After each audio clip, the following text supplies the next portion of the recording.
Assalamualaikum warahmatullahi wabarakatuh. Alhamdulillah teman-teman, minggu ini, hari ini kita bisa bertemu kembali melalui pertemuan virtual ini dan kita hari ini akan membahas mengenai pertanyaan-pertanyaan yang telah teman-teman kirimkan untuk pembahasan minggu yang lalu. Jadi, minggu yang lalu kita membahas mengenai menulis dengan perasaan. Sehingga pada pertanyaan-pertanyaan yang akan kita bahas hari ini sangat menarik sekali menurut saya pertanyaan-pertanyaannya dan saya sangat mengapresiasi pertanyaan teman-teman ya. Jadi saya berdasarkan pertanyaan-pertanyaan tersebut, saya dapat menyimpulkan bahwasanya teman-teman di Al-Majidiyah sepertinya sudah punya giroh, sudah punya semangat untuk menulis. Saya harap pembelajaran kita ini benar-benar bisa menanamkan literasi, meningkatkan daya serap literasi di Pondok Pesantren Al-Majidiyah. Jadi tanpa harus menunggu lama-lama lagi, saya akan membahas pertanyaan teman-teman dan kita akan mulai dari pertanyaan yang pertama. Baik, jadi pertanyaan yang pertama adalah bagaimana cara menggambarkan perasaan lewat tulisan sehingga pembaca benar-benar merasakan apa yang kita rasakan. Baik, jadi kalau teman-teman ingat minggu yang lalu kita itu membahas mengenai bagaimana cara kita menulis. Dan saya mulai itu dengan sebuah kalimat singkat atau sebuah motivasi bahwasanya kita bisa menulis melalui perasaan. Kita bisa menggunakan perasaan kita sebagai modal utama untuk kita menulis. Nah, namun meskipun demikian, itu bukan berarti kita harus bergantung pada perasaan. Ya, kita tidak menulis yang bergantung pada perasaan itu. Nah, di sini pertanyaannya adalah bagaimana cara kita menggambarkan tulisan, menggambarkan perasaan melalui tulisan sehingga pembaca benar-benar merasakan apa yang kita rasa. Oke, jadi contohnya mungkin seperti ini ya. Seandainya kita akan menyampaikan mengenai perasaan mau menuliskan perasaan sedih kita. Jadi bagaimana cara agar pembaca itu merasakan apa yang kita rasakan. Kalau kita sedih, jadi pembaca merasakan kesedihan kita. Dan kalau kita menyampaikan hal-hal yang bahagia, bagaimana agar pembaca juga merasa bahagia ketika membaca tulisan kita. Jadi teman-teman, rahasianya di sini itu bukan seberapa banyak kita merasakan perasaan itu. Rahasianya bukan pada seberapa sedih kita, seberapa bahagia kita, seberapa semangat kita, seberapa berapi-api kita ketika menuliskan itu enggak. Jadi misalnya kita mau menulis buku motivasi, misalnya ya pada non-fiksi kita mau menulis buku motivasi, itu kuncinya bukan pada seberapa banyak kita bersemangat, seberapa besar semangat kita, enggak. Atau ketika kita mau menuliskan tentang tema kesedihan, um,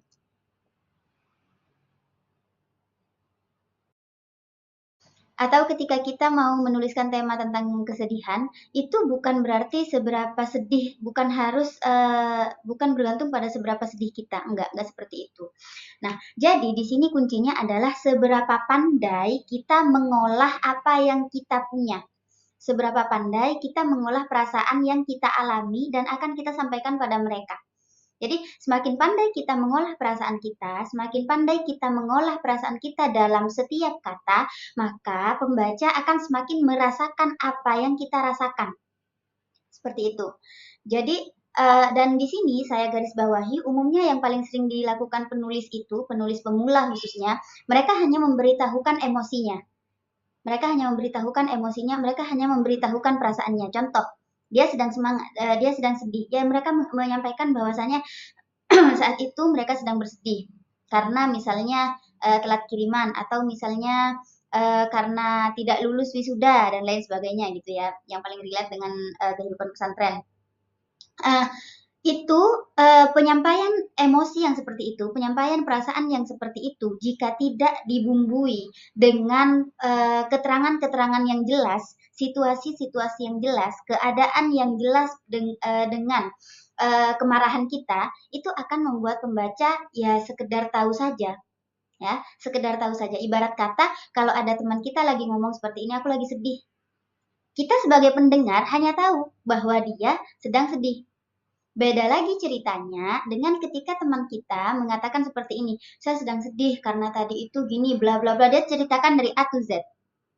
Saya ceritakan dari A to Z dengan detail. Nah, itu akan membuat kita benar-benar tahu apa yang dirasakan oleh teman kita. Sama juga dengan menulis ini. Menulis juga seperti itu. Ketika kita memperjelas atau memperkuat keadaan atau menggambarkan situasi yang sedang kita alami, yang sedang kita rasakan, itu akan membuat pembaca lebih memahami perasaan tersebut. Nah, coba teman-teman baca tulisan yang ada di sebelah sini, yang ada di sini, coba teman-teman baca, kita baca bersama-sama. Aku merasa sangat sedih. Hari ini aku baru saja membaca pengumuman kelulusan calon wisudawati. Namaku tidak tercantum di sana, dan itu artinya aku tidak lulus.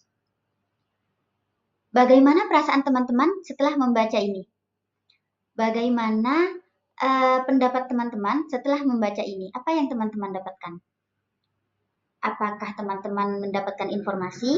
Apakah teman-teman dapat merasakan kesedihan yang dialami oleh tokoh aku pada cerita itu, pada potongan cerita itu? Kalau saya pribadi, saya ketika membaca tulisan yang ada di sebelah sini, saya tidak merasakan apa-apa. Saya tidak merasakan kesedihan penulisnya, meskipun si penulis mengatakan dia sedang sedih. Tapi yang saya dapatkan ketika saya membaca ini adalah sebuah informasi. Saya hanya mendapat informasi bahwasanya penulisnya sedang sedih karena dia tidak lulus, karena dia tidak menemukan namanya di papan kelulusan. Itu saja yang kita dapatkan, yang saya dapatkan. Barangkali teman-teman juga merasakan hal yang sama, tidak mendapatkan perasaan sedih ketika membaca sesuatu yang padahal sebenarnya menyedihkan. Seperti itu. Nah, ini kira-kira kenapa terjadi? Alasannya adalah karena penulis pada cerita ini hanya mampu menyampaikan perasaannya saja. Dia hanya mampu menyampaikan bahwasanya dia sedang bersedih. Dia hanya mampu menyampaikan bahwasanya dia sedih karena tidak lulus wisuda, seperti itu. Hanya itu yang dia sampaikan. Padahal ketika kita mau menulis, kita itu perlu mampu untuk mengolah perasaan kita. Jadi kembali lagi pada yang tadi saya sampaikan bahwasanya di sini kuncinya atau yang perlu kita garis bawahi itu bukan seberapa besar perasaan kita, seberapa sedih kita, seberapa bahagia kita, seberapa semangat kita, itu bukan ada di situ kuncinya. Kuncinya adalah ada pada bagaimana kita mengolah perasaan kita. Sehingga perasaan tersebut bisa menjadi kalimat, bisa menjadi kata dan kata yang bisa dipahami, yang bisa membuat orang lain yang membaca itu menjadi merasakan apa yang kita rasakan. Seperti itu. Nah, sekarang coba teman-teman bandingkan dengan apa yang ditulis setelah ini. Kita perhatikan ya. Nah, sekarang coba kita baca yang ini. Lebih panjang dan ini lebih perasaan yang disampaikan oleh penulisnya akan lebih tergambar di sini. Coba kita baca ya. Liva, pengumuman kelulusan sudah terpampang. Suara cempreng Anissa tanpa permisi membuatku bangkit dengan semangat. Langkahku bergerak maju dengan cepat menuju papan informasi yang terletak di depan kantor. Beberapa santri lain sudah mengerubungi papan sakral tersebut. Perlahan, aku menyingkap kerumunan hingga dapat menjangkau daftar nama santri yang dinyatakan lulus dan akan mengikuti wisuda tahun ini. Nama pertama hingga nama terakhir telah habis kubaca. Kini jariku terasa keluh. Mata ini terasa nanar menatap kaku papan yang sejak tadi kukira akan memberi kabar gembira. Tak ada namaku di sana. Dan sebuah kenyataan pahit kini harus kutelan tanpa ampun. Suara riuh, tawa, sorak, dan tangis haru para santri yang dinyatakan lulus seketika terdengar bagai tengah menghina, menertawakan, dan menghardik diriku yang malang. Kurmas kuat jemari yang sejak tadi bergetar, seiring kesedihan yang tega menenggelamkanku seorang diri. Jangan menangis, Liva. Jangan menangis. Tuhan sedang mempersiapkan skenario yang lebih baik dari keinginanmu untuk wisuda. Teriak hati kecilku dengan lantang. Teriakan untuk menghibur jiwaku yang tengah terluka. Teriakan yang bahkan kali ini tak mampu diterima oleh egoku. Nah, teman-teman, ketika teman-teman membaca ini, nanti ya, coba teman-teman sekali lagi dibaca sendiri. Apa yang teman-teman rasakan? Kalau barusan teman-teman hanya mendengar dari apa yang saya mendengar saya membacakannya, mungkin nanti teman-teman baca sendiri ya ini ya. Apa yang teman-teman rasakan ketika membaca yang pertama tadi dengan membaca yang ini? Informasinya sama ya. Informasinya sama-sama menyampaikan bahwa tokoh aku yang ternyata namanya Liva itu tidak lulus. Tidak lulus wisuda, namanya tidak tercantum, dan dia sedih. Informasinya sama. Nah, akan tetapi olah rasanya berbeda. Yang ini perasaan yang disampaikan lebih jelas, lebih banyak disampaikan bagaimana gerakan dia, bagaimana dia awalnya bersemangat untuk melihat papan informasi, bagaimana dia tiba-tiba merasa kaku ketika dia tidak mendapatkan namanya, bagaimana dia bergetar, bagaimana dia merasa terhina oleh teman-temannya, padahal teman-temannya tidak ada yang menghina seperti itu. Jadi di sini sekali lagi bagaimana sekali lagi tadi pertanyaannya ya, untuk menjawab pertanyaannya. Di sini lagi-lagi yang kita pentingkan itu bukan pada seberapa sedih kita, enggak. Sedihnya sama-sama sedih, tapi seberapa pandai kita mengolah kesedihan tersebut. Jadi teman-teman, kalau teman-teman mau menulis berdasarkan perasaan, apa namanya, saran dari saya, semakin pandai-pandailah mengolah perasaan. Jadi semakin teman-teman pandai mengolah perasaan, semakin teman-teman pandai membayangkan apa yang baru saja terjadi, tulisan itu akan semakin hidup. Nah, jadi bandingkan saja tulisan yang pertama dan tulisan yang kedua ini. Tentu lebih hidup yang kedua, ya. Pasti yang kedua ini yang lebih hidup. Karena apa? Meskipun dia lebih panjang, justru ini yang membuat tulisan itu hidup, ya. Yang membuat sebuah karya tulis itu menjadi lebih hidup, itu karena tulisannya panjang. Nah, tapi di sini perlu digarisbawahi ya teman-teman bahwasanya tidak semua tulisan yang panjang itu hidup. Kadang ada penulis pemula yang ketika mendengar bahwasanya tulisan yang bagus itu adalah tulisan yang panjang, tulisan yang hidup itu adalah tulisan yang panjang. Kemudian mereka akhirnya membuat tulisan yang panjang sekali, sayangnya panjangnya bertele-tele. Seperti itu. Nah, di sini coba teman-teman baca, apakah tulisan yang ada di sebelah ini terdengar bertele-tele? Saya rasa tidak ya, karena dari kata per kata, kalimat per kalimat yang disampaikan pada tulisan ini adalah kalimat yang runtut, yang masing-masing kalimat menyampaikan informasi yang berbeda-beda sehingga tidak bertele-tele. Bagaimana tulisan itu dinyatakan bertele-tele? Tulisan dinyatakan bertele-tele ketika dalam satu paragraf menceritakan cerita yang sama intinya, tidak memberikan informasi yang berbeda. Seperti itu ya teman-teman ya. Nah, di sini saya akan coba memberi beberapa step atau beberapa langkah agar karya kita lebih hidup, ya, agar karya kita lebih hidup. Jadi yang pertama, maksudnya agar karya kita lebih hidup dan kita bisa menulis berdasarkan perasaan, seperti itu ya. Jadi yang pertama, yang perlu kita pahami adalah kejadian, ya. Ada kejadian apa dalam hidup kita? Ada kejadian apa? Kejadian apa yang sedang ingin kita ceritakan? Setiap kejadian itu biasanya akan melahirkan perasaan. Sama dengan yang tadi ya ceritanya, kejadiannya apa? Kejadiannya si tokoh Liva itu tadi mendapati namanya tidak tercantum dalam papan. Seperti itu, dalam papan pengumuman. Mendapati bahwa dirinya ternyata tidak lulus. Itu kejadiannya. Nah, perasaannya, bagaimana perasaan yang dirasakan? Dia sedih. Si Liva ini merasa sedih karena dia tidak lulus. Nah, jadi dari sebuah kejadian lahir sebuah perasaan. Kemudian dari sebuah perasaan lahir sebuah olah rasa, bukan sebuah ya, lahir apa namanya tuntutan untuk kita mengolah perasaan tersebut. Bagaimana kita mengolah perasaan sedih itu? Sekarang pertanyaan besarnya, bagaimana cara mengolah perasaan sedih itu? Cara mengolah perasaan sedih itu dengan menyampaikan atau menguraikan detail kejadian. Jadi detail kejadiannya diuraikan. Tadi kan diuraikan ya dari awal sampai akhir, dari dia dipanggil oleh temannya, kemudian dia pelan-pelan lari ke ini, ke papan, kemudian di papan ternyata banyak orang dan lain sebagainya. Itu kan detail kejadiannya diceritakan toh di sana. Nah, jadi ketika detail kejadian itu sudah diceritakan di sana, maka secara tidak langsung kita sedang mengolah kata. Ya, kata kata-kata itu sedang kita olah, sedang kita coba untuk menjadi satu paragraf yang utuh. Nah, dari paragraf-paragraf tersebut kemudian akan lahirlah sebuah karya yang bernyawa. Seperti itu. Jadi seperti itu tipsnya ya teman-teman. Semoga tips ini bermanfaat untuk teman-teman dan selanjutnya kita akan beralih pada pertanyaan yang kedua. Baik, jadi pertanyaan yang kedua adalah bagaimana cara merubah rasa menjadi kalimat, lalu menjadi paragraf hingga menjadi sebuah karya. Ini sangat menarik dan sangat nyambung dengan apa yang saya sampaikan sebelumnya ya, yang baru saja saya sampaikan.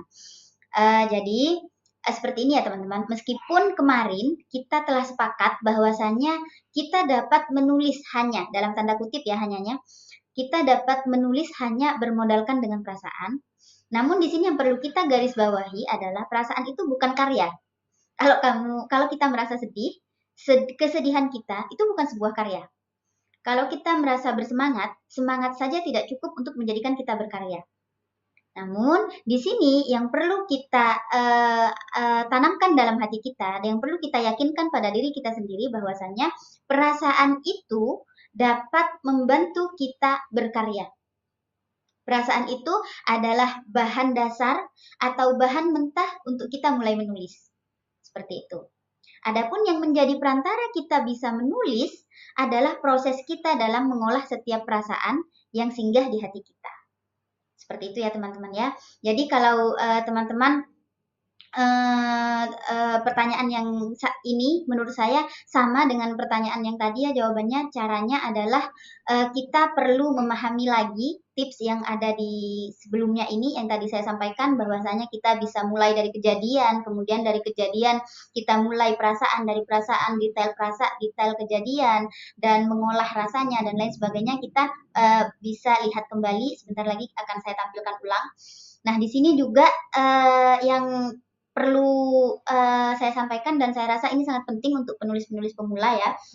Ketika kita mau menulis dengan menggunakan atau dengan bermodalkan perasaan, yang perlu kita ingat adalah bangunlah sebuah kebiasaan, yaitu kebiasaannya adalah menulis catatan-catatan kecil.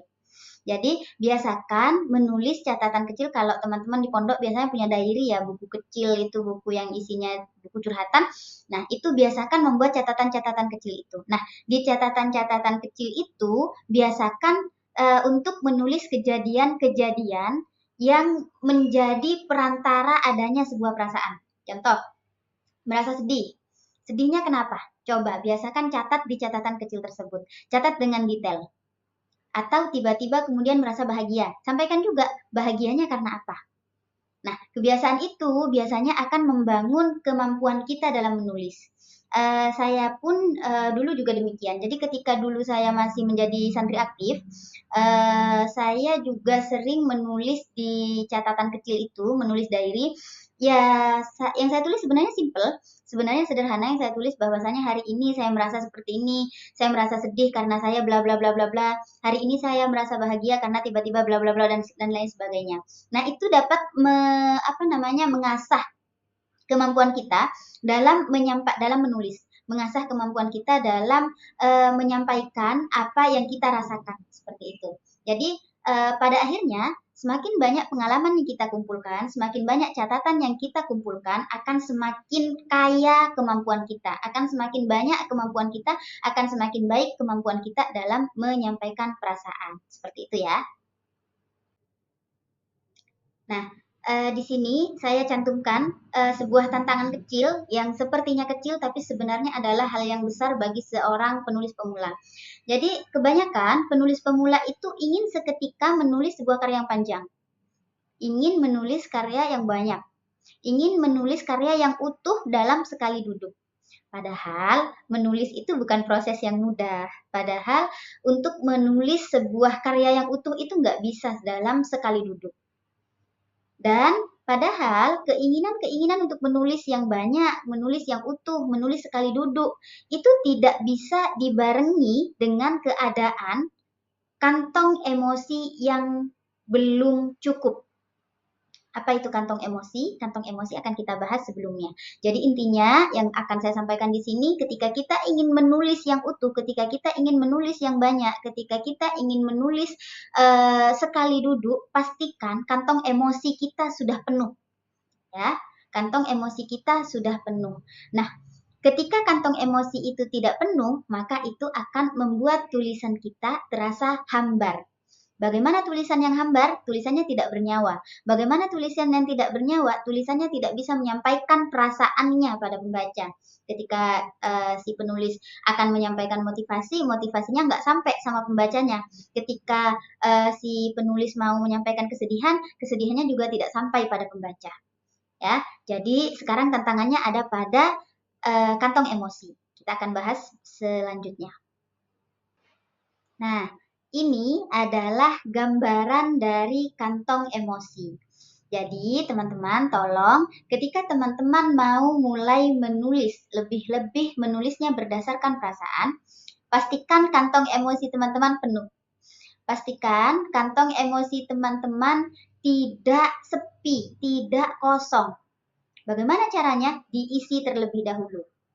Jadi kira-kira kantong emosi itu isinya apa saja? Di sini saya gambarkan ada 5 hal yang ada dalam kantong emosi. Yang pertama ada kejadian. Kejadian ini dapat didapatkan melalui apa yang terjadi. Jadi apa yang terjadi akan melahirkan sebuah kejadian. Artinya apa? Di sini dalam bentuk tulisan kita akan menuangkannya sebagai gambaran peristiwa yang menjadi sebab adanya emosi. Emosi itu tadi seperti marah, sedih gitu ya. Gitu. Jadi pastikan kita sudah punya kejadiannya.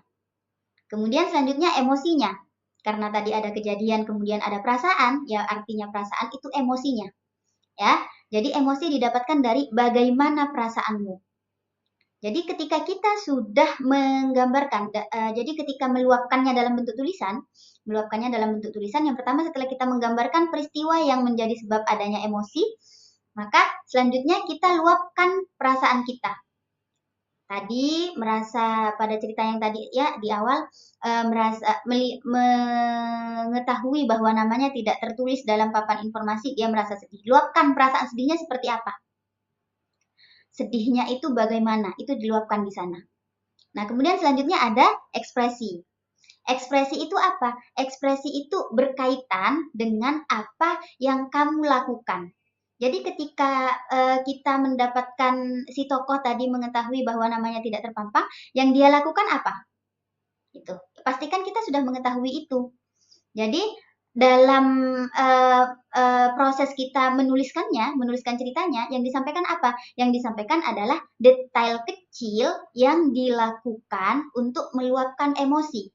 Misalnya dia menangis, dia melempar barang, atau tadi dia gemetar, atau tadi dia tiba-tiba merasa kaku dan keluh, atau tadi dia merasa dihina sama teman-temannya, padahal tidak dihina, seperti itu ya. Jadi kita harus sudah punya bekal itu. Kemudian selanjutnya di bawahnya situasi. Setelah kita selain punya ekspresi, kita juga harus paham situasi. Nah, situasi itu adalah berdasarkan apa yang kamu lihat. Jadi, gambarkanlah pada tulisannya, gambarkanlah keadaan apapun yang ada di sekitar kita ketika kejadian itu terjadi. Jadi ketika tadi melihat papan nama yang tidak ada namanya si Liva, apa yang Liva lihat di sekitarnya? Dia melihat orang-orang sedang tertawa, orang-orang sedang bersorak, orang-orang menangis haru, orang-orang sangat bahagia. Itu yang dia lihat kan, dan itu situasi yang terjadi saat itu. Nah, yang dia lihat kemudian melahirkan ekspresi lainnya, yaitu dia merasa terhina, dia merasa orang-orang sedang menghina dirinya yang malang, seperti itu. Dan selanjutnya, nah kemudian yang terakhir, dalam kantong emosi itu ada yang namanya ambisi. Ambisi itu berdasarkan apa yang ingin kamu lakukan setelah hal-hal sebelumnya. Setelah kejadian, setelah emosi, setelah ekspresi, setelah melihat situasi, kemudian apa yang ingin kamu lakukan. Ya, apa yang ingin kamu lakukan. Kalau pada cerita sebelumnya yang saya spill tadi ceritanya, yang ambisinya adalah dia menguatkan dirinya sendiri. Dia menguatkan apa ya? Menguatkan dirinya sendiri agar tidak bersedih, seperti itu ya. Jadi nanti teman-teman tolong ketika mau menulis apapun tadi, Ketika mau menulis apapun, tolong pastikan bahwasanya kantong emosi teman-teman sudah penuh. Jadi, teman-teman sudah punya catatan mengenai kejadian, catatan mengenai emosi, catatan mengenai ekspresi, catatan mengenai situasi, dan catatan mengenai ambisi. Penting sekali untuk semuanya diketahui. Sehingga ketika teman-teman menulis itu, teman-teman tidak lagi kebingungan.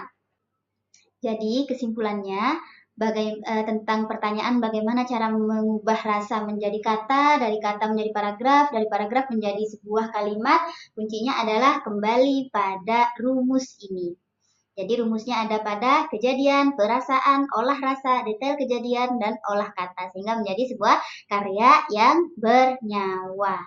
Selain itu, jangan lupa juga, tolong diingat baik-baik mengenai kantong emosi tadi. Ya. Selanjutnya kita akan melanjutkan pembahasan pada pertanyaan yang ketiga. Pertanyaan yang ketiga adalah bagaimana jika sedang menulis adegan bahagia tetapi kondisi hati justru sedang bersedih? Bagaimana menjaga konsistensi dan apakah menulis itu harus menunggu bahagia dulu? Jadi begini ya teman-teman, mungkin karena kemarin saya menyampaikan bahwasannya menulis itu bisa bermodalkan perasaan saja, bisa berdasarkan perasaan saja, sehingga teman-teman merasa ketika menulis sesuatu yang bahagia ya harus bahagia, ketika menulis sesuatu yang sedih harus sebenarnya tidak seperti itu ya teman-teman.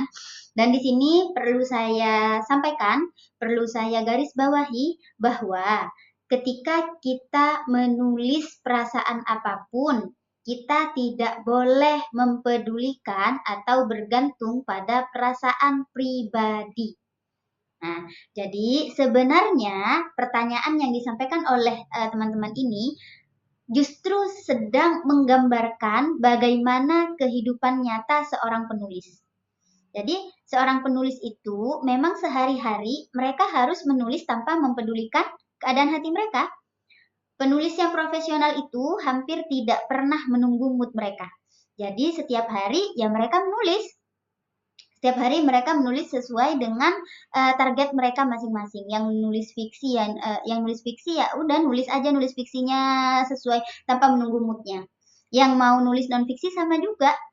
Kan nggak mungkin contohnya ya, kalau yang menulis non fiksi contohnya sama dengan ketika teman-teman yang kuliah ini ya mungkin sedang mengerjakan makalah atau sedang mengerjakan tugas akhir skripsi.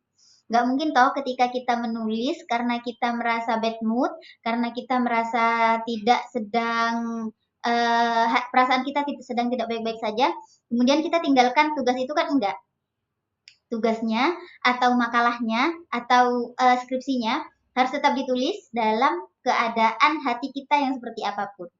Nah, sama juga dengan ketika kita menulis sebuah fiksi.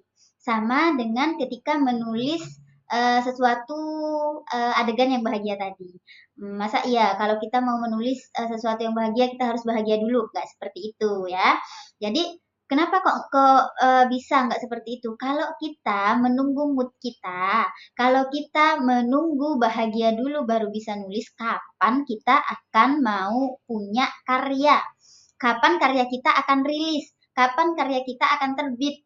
Sepertinya itu tidak bisa.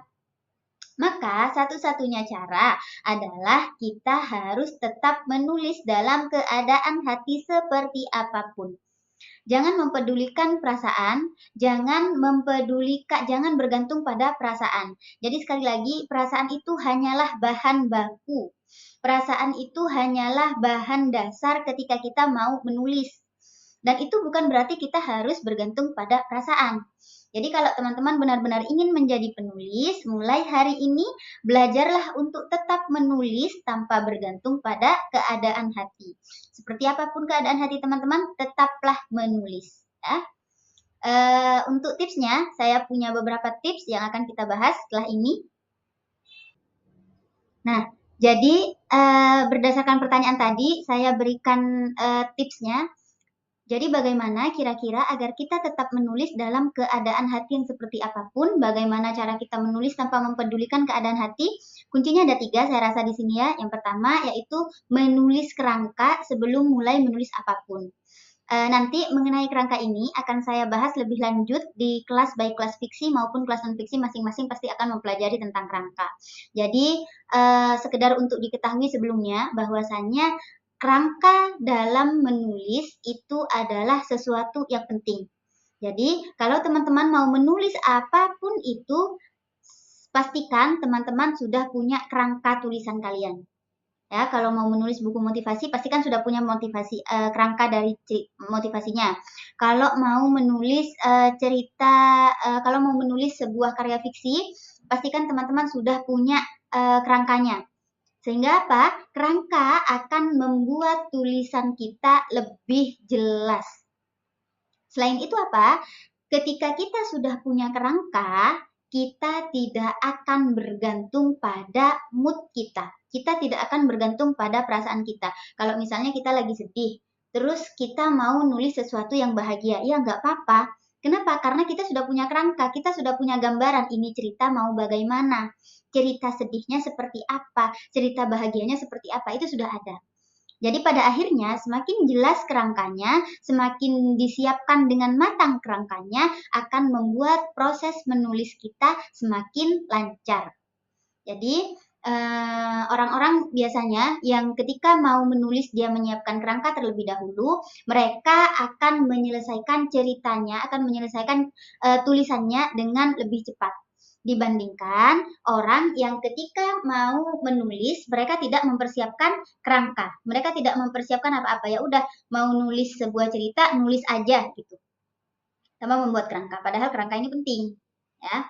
Kemudian tips yang kedua adalah menggunakan pemicu emosi. Misalnya tadi kerangka ya, kerangka sudah tersedia, tapi merasa kayaknya nggak bisa deh nulis sesuatu yang sedih karena aku sendiri lagi nggak sedih, lagi bahagia misalnya. Atau kayaknya nggak bisa deh nulis sesuatu yang bahagia karena aku sendiri lagi sedih, misalnya seperti itu. Maka gunakan pemicu emosi. Nah, dalam dunia kepenulisan, dalam proses menulis, pemicu emosi itu bisa berupa musik, bisa berupa film, bisa berupa novel. Siapa yang tahu pemicu emosi ini? Ya diri kita sendiri. Jadi intinya kalau kita mau menulis sesuatu yang bahagia, terus kita lagi sedih, tontonlah atau lakukanlah sesuatu untuk memicu emosi tadi, emosi sedihnya, emosi bahagianya. Kalau kita mau menulis sesuatu yang bahagia, gunakan pemicu emosi bahagia. Tontonlah film yang bahagia, sesuatu yang lucu-lucu, bacalah novel yang lucu, yang apa namanya, yang vibes-nya itu bahagia, atau dengarkanlah musik yang membuat kita bahagia, seperti itu. Atau sebaliknya, kalau mau menulis, ini biasanya sering digunakan oleh saya pribadi juga menggunakan ini. Kalau kita lagi menulis sesuatu yang menyedihkan, yang sedih, tapi kita lagi nggak sedih, biasanya agak susah juga untuk menggambarkan perasaan itu. Biasanya saya juga menggunakan pemicu emosi ini. Misalnya menggunakan musik, lagi mau nulis sesuatu yang galau, ya udah dengerin aja musik yang galau-galau. Biasanya kan banyak tuh yang musik yang sedih-sedih, agak sedih-sedih, agak slow gitu kan banyak. Ya, sama juga dengan ketika kita mau menulis sesuatu yang bahagia. Dengarkan musik yang membuat kita bahagia, yang memicu kebahagiaan. Apa? Kita yang lebih tahu tentang diri kita. Jadi bisa disesuaikan dengan hobi, dengan kesukaan, dengan kecenderungan teman-teman semua. Seperti itu ya. Jadi kenapa kok menggunakan pemicu emosi ini? Karena pemicu emosi ini bisa menarik nuansa yang kita inginkan. Kalau kita dengerin musik yang galau, biasanya kan kita ikutan galau tuh. Atau kalau kita lagi nonton film yang menyedihkan, biasanya kan kita ikut sedih tuh, ikut nangis. Nah, itu fungsinya menggunakan pemicu emosi ini. Atau juga ketika kita baca novel, terus novelnya tuh novel romantis, kan kita baper sendiri tuh. Atau ketika kita membaca novel yang novel motivasi, kita kan tergerak juga. Nah, itu maksudnya. Jadi, apapun yang akan kita tulis, pastikan kita mengetahui bagaimana cara memicu emosi untuk apa yang akan kita tulis, seperti itu. Kemudian cara yang ketiga adalah belajar menetralkan perasaan. Menetralkan perasaan itu artinya tidak bergantung pada perasaan. Jadi netral-netral aja perasaan kita. Kita nggak lagi sedih, kita nggak lagi bahagia-bahagia banget, nggak lagi sedih-sedih banget. Yang penting ketika kita mau menulis kita harus netral, sehingga kita bisa membayangkan bagaimana kesedihan, kita bisa membayangkan bagaimana kebahagiaan, seperti itu. Sebenarnya tips yang terakhir ini adalah tips yang tidak mudah dan saya rasa saya sendiri pun masih kesulitan menggunakan ini. Tapi kalau kita mau berusaha, insya Allah ini akan sangat membantu proses kita dalam menulis. Jadi sementara ini mungkin yang sangat membantu itu adalah poin yang pertama dan poin yang kedua ya, yaitu membuat kerangka dan dan menggunakan pemicu emosi. Syukur-syukur dan semoga teman-teman semua di sini bisa menggunakan tips yang ketiga, yaitu belajar menetralkan perasaan. Kenapa saya sampaikan ini sulit? Karena kita semua perempuan, yang mana perempuan biasanya setiap hari segala sesuatunya bergantung mood. Jangankan untuk nulis, untuk lipat baju saja, kadang kita harus nunggu mood ya. Untuk apa namanya? Untuk cuci baju saja kita harus nunggu mood. Itulah perempuan. Jadi kita lanjutkan pada pertanyaan yang terakhir, pertanyaan yang keempat. Pertanyaan yang terakhir sangat menarik. Dan saya rasa ini mungkin dirasakan oleh semua teman-teman calon penulis besar, calon penulis hebat yang ada di Al-Majidiyah. Pertanyaannya adalah bagaimana supaya rasa bisa tertulis ketika perasaan sedang campur aduk. Oke. Sebagai manusia yang kita bukan robot, kita hampir tidak pernah merasakan satu emosi atau satu perasaan saja dalam satu waktu yang sama. Seperti kadang ketika kita yang terdekat ya dengan yang dirasakan oleh teman-teman santri, biasanya kita waktu dikirim, kalau dikirim atau disambang oleh orang tua, kita merasakan sesuatu yang sama dalam satu waktu. Biasanya pertama kita bahagia karena dikirim.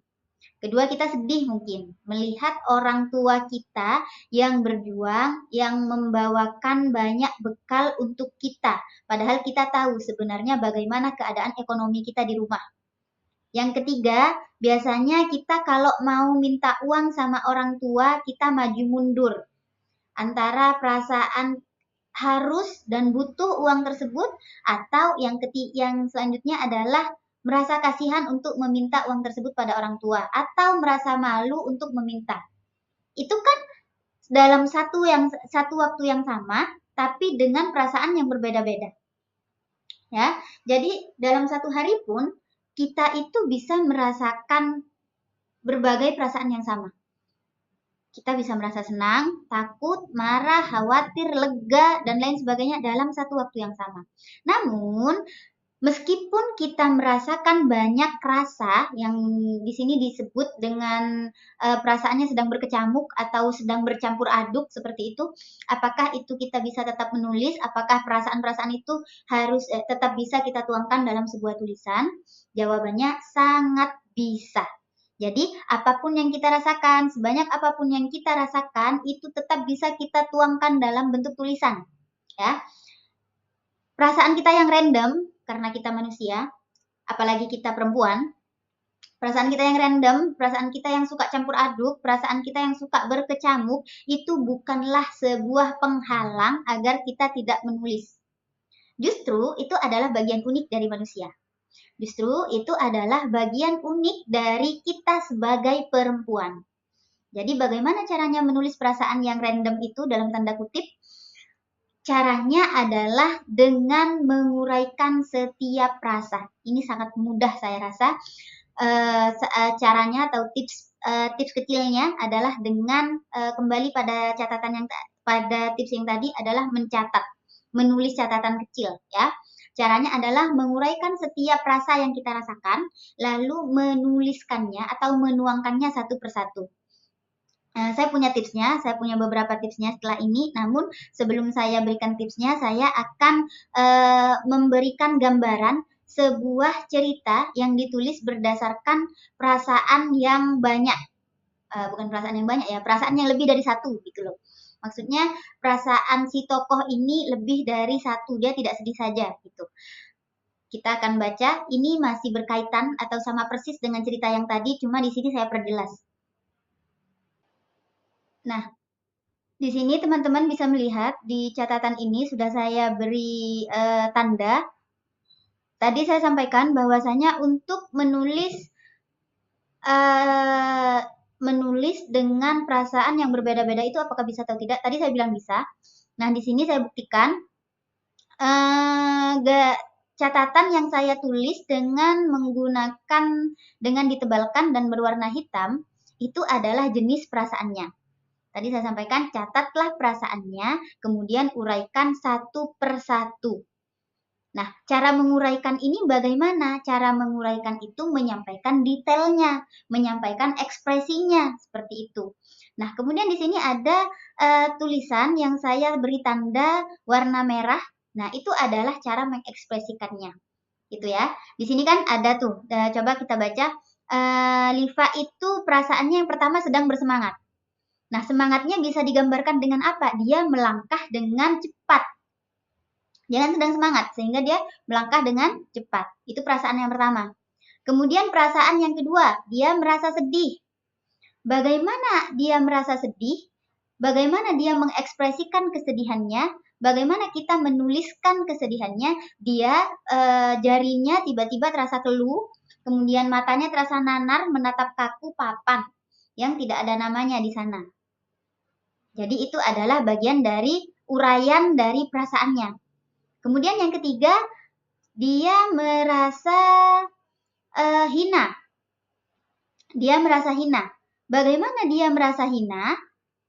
Ekspresinya adalah atau detailnya adalah ketika dia mendengar suara riuh, suara tawa, suara tangis, dan lain sebagainya dari teman-temannya, sehingga dia merasa orang lain sedang menertawakan dirinya sendiri. Artinya apa? Artinya dia sedang merasa hina dan merasa rendah. Seperti itu. Kemudian yang keempat, dia sedang menahan amarah. Ya, dia sedang menahan amarah. Dia meremas jemarinya. Nah, kan orang kalau marah tuh kadang kayak gini nih.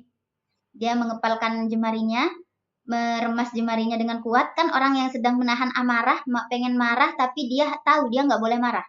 Jadi dia biasanya meremas jarinya. Nah, itu diekspresikan. Itu adalah uraian dari perasaannya. Kemudian, yang terakhir, dia sedang menguatkan dirinya sendiri. Bagaimana dia menguatkan dirinya sendiri? Dia berbicara atau meyakinkan dirinya sendiri seperti itu. Dengan meneriakkan sesuatu meneriakkan sesuatu dengan lantang dari hati kecilnya seperti itu. Nah, di sini kan sudah ada beberapa perasaan, ada 5 perasaan yang ditulis dalam satu paragraf yang utuh. Sehingga paragraf ini hidup dan mampu menyampaikan apa yang dirasakan, mampu memberi kesan apa yang dirasakan oleh Alifa. Dan di sini juga perlu kita ketahui bahwasanya di sini sudah saya edit ya. Tadi di sebelumnya itu tidak ada kata aku merasa sedih, aku menahan amarah, aku merasa hina dan rendah, aku sedang menguatkan diri, itu tidak ada. Dan perlu teman-teman ketahui bahwasanya dalam menulis untuk mengatakan sedih, teman-teman tidak perlu tidak harus dan tidak selalu menyampaikan aku sedang sedih. Itu nggak perlu. Sama juga di sini nyaris tidak ada kata tadi ya, di sebelumnya di yang pertama itu tidak ada kata aku merasa sedih, gak ada. Namun di sini saya hanya memperjelas seperti itu, memperjelas perasaan. Dan meskipun tidak ditulis aku merasa sedih, si pembaca sudah tahu bahwasanya tokoh ini sedang sedih. Tadi di bagian ini juga kuremas kuat jemari yang sejak tadi bergetar. Meskipun tidak ditulis bahwa si tokoh sedang menahan amarah, pembaca sudah tahu bahwa dia sedang menahan amarah. Kira-kira kenapa kok bisa seperti itu? Karena penulisnya sudah mahir mengolah kata. Karena penulisnya sudah mampu mengolah perasaan dalam kata seperti itu. Dan teman-teman santri, saya yakin teman-teman semua bisa melakukan ini dengan mulai membiasakan diri menulis catatan harian atau yang biasa kita sebut dengan journaling sekarang, biasa kita sebut dengan nulis di diary. Ya, biasakan melakukan itu sehingga semakin sering kita menulis perasaan-perasaan kita, semakin bagus kemampuan kita untuk menulis. Selain itu, journaling juga sangat bermanfaat untuk mengelola emosi. Jadi regulasi emosi itu orang yang biasanya suka marah-marah atau orang yang biasanya suka sedih tiba-tiba nggak jelas, nggak tahu kenapa kok sedih. Kita kan ya sebagai perempuan kadang seperti itu, tiba-tiba pengen nangis, tiba-tiba pengen marah, tapi kita nggak tahu sebabnya apa. Nah, itu biasanya kalau kita rutin melakukan journaling, hal-hal semacam itu biasanya perlahan akan hilang. Jadi setiap hari kita akan menguraikan apa yang ada dalam hati kita. Setiap hari kita akan menguraikan apa yang sedang kita pikirkan. Insya Allah itu manfaatnya akan sangat banyak untuk kita. Selanjutnya kita akan bahas tipsnya. Jadi ini adalah rumus sederhana untuk menguraikan perasaan ya, untuk menguraikan apa yang kita rasakan untuk menjadi tulisan. Yang pertama, step yang pertama adalah dari kejadian itu uraikan detail kejadiannya. Ya, uraikan detail kejadiannya. Kayak tadi itu dia itu dipanggil temannya karena ada pengumuman kelulusan, kemudian dia berlari, itu detail kejadiannya. Kemudian tulislah atau kalian buat list, kita buat list perasaan yang akan ada dalam cerita ini apa saja. Perasaannya apa saja, kemudian uraikan seluruh perasaannya. Kalau ada perasaan marah, sedih, gelisah, itu diuraikan, diekspresikan, dicatat kenapa kok bisa terjadi. Nah, kemudian yang terakhir, emosi dan ekspresikan emosinya. Emosinya kira-kira bagaimana kalau kita bersedih, kita menangis, menangisnya seperti apa, diceritakan. Kalau kita bahagia kemudian kita tertawa, tertawanya bagaimana, diekspresikan. Atau kalau kita bersemangat, bersemangatnya seperti apa, itu juga disampaikan. Seperti itu. Jadi seperti itu tips untuk kita tetap bisa menulis berbagai perasaan-perasaan random yang berbagai perasaan kecamuk yang banyak sekali yang kita rasakan dalam kehidupan sehari-hari, dan agar menjadi sebuah karya yang utuh. Seperti itu ya. Baik teman-teman, jadi itu saja yang bisa saya sampaikan untuk menjawab pertanyaan teman-teman yang Masya Allah sangat menarik sekali. Semoga apa yang saya jawabkan kepada teman-teman bisa teman-teman pahami, bisa menjadi sesuatu yang bermanfaat dan bisa diamalkan dalam proses mewujudkan cita-cita sebagai penulis. Terima kasih untuk teman-teman yang sudah bertanya, yang sudah menyimak video ini, yang sudah antusias untuk belajar menulis. Insya Allah saya sangat yakin sekali bahwasanya teman-teman semua di kelas literasi ini, teman-teman di Pondok Pesantren Al-Majidiyah yang bercita-cita untuk menjadi penulis, insya Allah mampu mewujudkan cita-citanya untuk menjadi penulis. Itu saja dari saya. Mohon maaf apabila ada kesalahan kata dan lain sebagainya. Semoga bermanfaat. Wassalamualaikum warahmatullahi wabarakatuh. Semangat literasi!